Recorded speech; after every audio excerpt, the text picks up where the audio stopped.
Welcome to Uran Net JRF Gurukul, your one spot path to mastering vocal music and cracking Net JRF exam with confidence. Yes, I'm here to guide you paper 1 and paper 2 both. But ज़्यादातर मैं यहाँ पर discuss करूँगी paper 2 को लेकर। चलिए start करते हैं। जब हम बेसिक्स से स्टार्ट करेंगे और स्वर क्या होती है वो पहले जान लेते हैं। नाद को कंसिडर किया गया है कि वो क्रिएटर है स्वराज की, और फिर कहा गया है कि जो स्वर है वो भाव और रसा से बनती हैं। यहाँ पर बहुत सारी पैटर्न है, बहुत सारे लोगों ने बहुत टाइप्स बताया हुआ है, तो मैं आपको एक एक करके बताती जाऊँगी। तो श्रुति का 2 टाइप है, स्वर श्रुति और अंतर श्रुति। यहाँ पर आप देख सकते हो किसके अनुसार है, यहाँ पर भी मेंशन किया हुआ है। तो एक एक, जैसे कि महर्षि तुम्बरु हो गया, उनके अनुसार श्रुति का 4 भाग है। ओके, वातज, पित्तज, कपज और सन्निपत। फिर आते हैं कि नारद जी ने सा का तुलना उन्होंने किया है पिकॉक के साथ। रे चातक, गा गोट, माँ क्रो, पा कुकू यानी कि कोयल, धा फ्रॉग, नी एलिफेंट। ओके, आपको एक चीज़ नोट करनी है यहाँ पर, वो है अचल स्वर होती है ना, उसको हम फिक्स स्वर भी बोलते हैं। मैं यहाँ पर आपको लिख देती हूँ। जो अचल स्वर होती है इंग्लिश में हम उसको फिक्स स्वर कहते हैं, जो कि सा और पा बताया गया है। ये स्वर फिक्स्ड होती है हमेशा।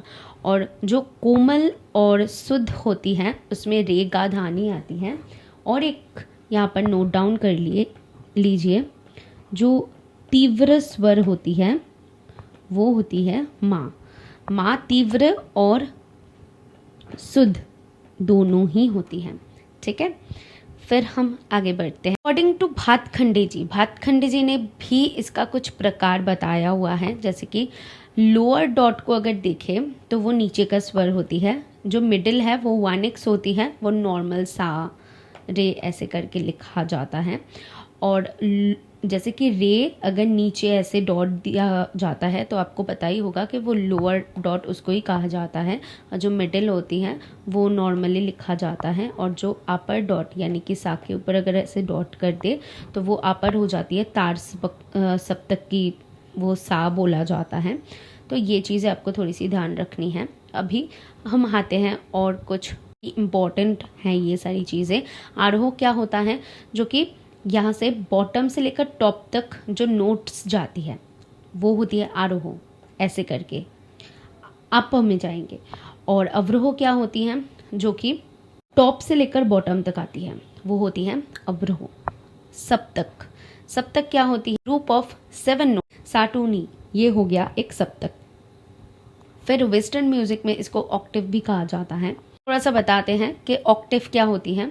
ऑक्टेव होती हैं जो कि असेंडिंग डिसेंडिंग ऑर्डर में मध्य सप्तक से लेकर तार सप्तक तक जो नोट्स जाती है उसको हम ऑक्टेव का नाम देते हैं। अलंकार क्या होती है, असेंडिंग डिसेंडिंग ऑर्डर में भी होता है, जो कि फॉलोइंग होता है एक फिक्स्ड सीक्वेंस ऑफ नोट्स।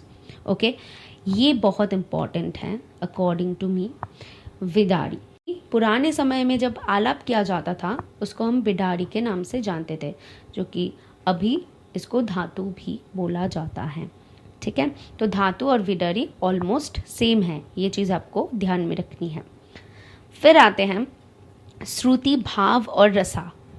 श्रुति भाव और रसा में क्या क्या आती है, पहले तो दीप्ता, आयता, करुणा, मृदु, मध्या, ये 5 प्रकार की श्रुति है। तो इसके अकॉर्डिंग क्या रसा हो रही है और क्या क्या श्रुति आ रही है वही सारी कुछ यहाँ पर हम डिस्कस करेंगे। दीप्तक की अगर बात करें तो इसका रसा होती है वीर और अद्भुत, और तीव्र, रौद्री, वज्रिका और उग्रा, ये हो जाती है इसका श्रुति। फिर आते हैं आयता में। आयता की जो रसा होती है श्रृंगार और हास्य होती है। कुमुद्वती, क्रोधा, प्रसारिणी, संदीपिनी और जो रोहिणी हो गया, ये इसका श्रुति है। फिर आते हैं करुणा पर। करुणा की होती है करुण, रौद्र और विभत्स रस, और श्रुति होती है दयावती, आलापिनी, मदंती।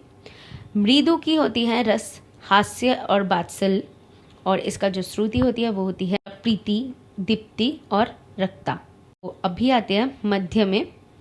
मध्य का जो रसा होती है वो शांत होती है और इसका श्रुति होती है छंदविति, मार्जिनी, रक्तिका, रम्या और खोबिनी।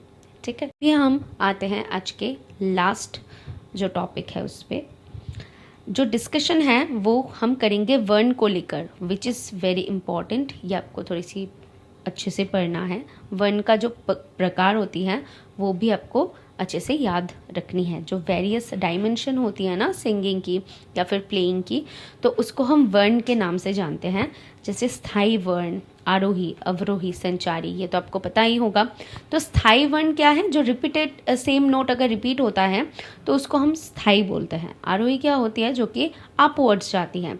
ठीक है, जैसे कि सा अपवर्ड्स टूवर्ड्स नी, ऐसे करके। अवरोही क्या होती है? अगर नी से लेकर नीचे की सात तक अगर आए तो उसको हम अवरोही कहते हैं। और संचारी जो कि स्थाई आरोही अवरोही की एक मिक्सचर होती है। तो ये थी आज की टॉपिक। होप आपको सारी कुछ समझ में आया, क्लैरिटी मिला। आप नोट डाउन कर लेना। हम आगे ऐसे जो भी इम्पॉर्टेंट टॉपिक्स होगी उसके ऊपर मैं फोकस करूँगी। आज के लिए यही तक। मैं कल एक नया टॉपिक लेकर आऊँगी। Till then take care, tata, bye bye.